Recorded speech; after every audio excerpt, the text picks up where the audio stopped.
হরে কৃষ্ণা, হরি বল। শুভ সকাল। তো দেখো আজকে কত কচুর শাক নিয়েছি, মানে এগুলো কালকে বাজার করে আনা হয়েছে মোহনপুর থেকে। তো আজকে এটা পুরোটা রান্না হবে। আজকে অনেক কিছু হবে, স্পেশাল স্পেশাল। এখানে আছে পনির, পনির টিকিয়া কাবাব, এদিকে হচ্ছে কচুর শাক, ওদিকে লাল শাক, ব্যাস। আর এখানে হচ্ছে রাতে থোর থোর হবে। তার জন্য দেখো শিমের দানা, এটা কিন্তু প্রচুর আগেকার দিনের দানা, আমার ঠাকুমা করতো আর আমার ভীষণ প্রিয়, ভীষণ ভীষণ ভীষণ প্রিয়। থোর দিয়ে, শিমের দানা দিয়ে, আলু দিয়ে ভাজা সবজি। আর থোর সবাই খাবে, মেয়েরা বিশেষ করে কোষ্ঠকাঠিন্য, ব্লাড সার্কুলেশন ভালো করতে কিন্তু থোর কাজে লাগে। মানে থোরের রসটা খুব ভালো, থাইরয়েডের জন্য থোর ভীষণ উপকারী। তো দেখো এখনকার দিনে কে করবে বলো তো কচুর শাক?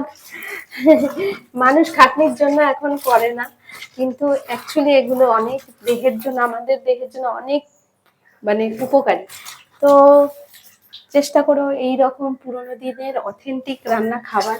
হয়তো একটু কষ্ট, কিন্তু খেলে তোমাদেরই ভালো হবে।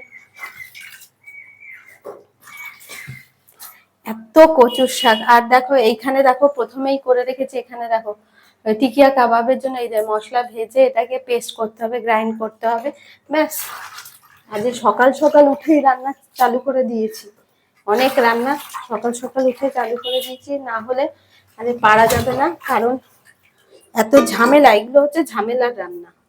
হ্যাঁ, ভালো রান্না ওই যে ঝামেলা, এইটাই হচ্ছে ব্যাপার। ভালো রান্না খেতে গেলে ঝামেলা তোমাকে পোহাতেই হবে।